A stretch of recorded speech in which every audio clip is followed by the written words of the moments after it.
what you're doing now, Jose? I mean, it's been a good season anyway, with one trophy, maybe another one. But how much of it is looking towards next season and like a title challenge and Champions League and but we have still things to play for.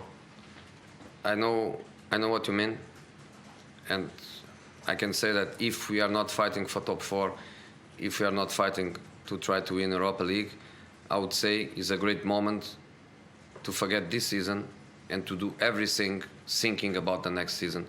That's not the case, because every match now for us is a big match. In Europa League is play semi-final or go home. In the Premier League is one more match, one more victory. We are in the run. One defeat, maybe we are not in the run anymore. So we have to think about this season, just this season now. 9 games in April and so much at stake. What is the biggest quality your players will need to show over this what could be a defining period in the season? They have to be resilient. They have to be professionals. They have to be team players. They have to understand the team needs. They have to go to the limits. They have to play with the small injuries. They have to play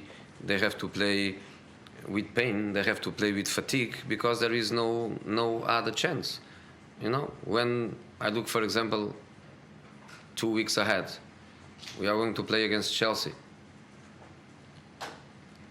Before we play Anderlecht, and after we play Anderlecht.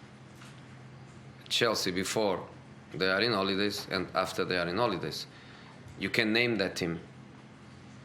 You can name that team. You can say this one, this one, this one, this one, and this one.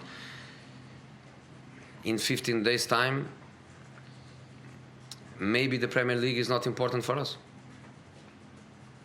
Maybe it is.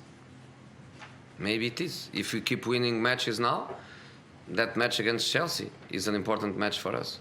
If we lose matches now, that match is not important. The important matches are only Anderlecht. So we want every match to be important until the end of the season. And if we manage that, to be in the run in the 2 competitions, the boys, they have to be very resilient, very strong mentally. They have to cope with everything, like they did in that week against Rostov. They cope with the bad pitch. They cope with coming from London by bus. They cope play with Chelsea with 10 men. They cope play against Rostov 2 days later.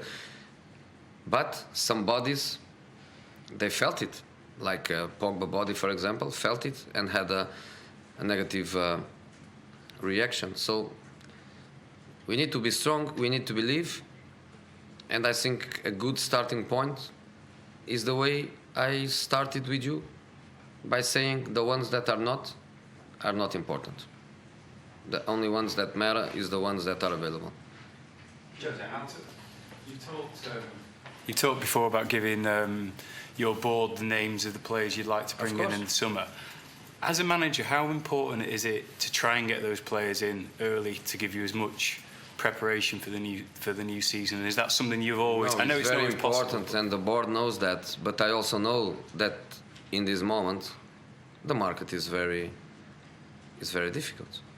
So I'm not a silly manager to say I give the names and you have to give me the players.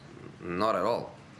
I give the names, I give the options, I give the second options in case of first options are not possible. But I give all the information based on my analysis, based on my experience, based on my projections for the future. But our relation is very, very good. They know, first of all, they know that I'm not asking for impossible targets, I'm not asking for impossible targets. I ask for difficult targets. And then is a difficult job that they try to do the best they can. And I'm sure that in the end of the summer, probably we don't have exactly my first options because it's difficult to succeed in every attempt. But I am sure that we are going to do something interesting and something to improve our team for next season. Jose, you've never said publicly who you want to sign, but have you noticed a shift in culture in the transfer market whereby other managers are now more open in telling the media who they want to get? No, what I see in the change is they say they want my players, but then they don't. That I can say. Oh, I want this player from Manchester United. Then, no offer. How hard is that for a player though to have all that swirling around while he's trying to concentrate on his football? No, I think they are part of this because 90% of what you write is because some father told you, some brother told you, some agent told you. So this is crossing information all over the place. I don't think you write lies. I think you write what people tells you, but sometimes people tells you lies.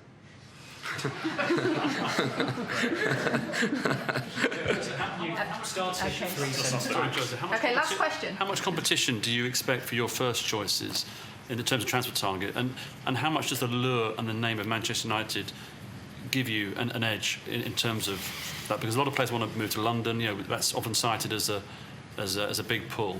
But can you give us an indication of how much competition you think you'll get? If a player wants to move to London, enjoy London, and we don't want you.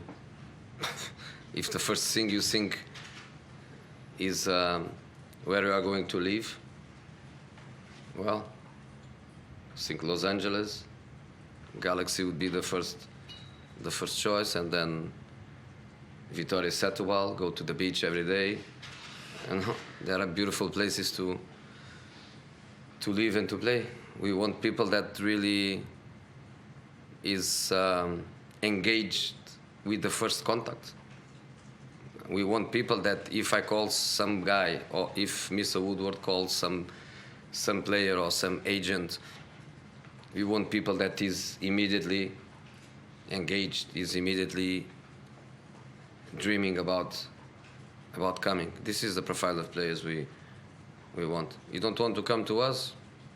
Good luck. Enjoy your other club. Okay, guys, thank you. Thank you.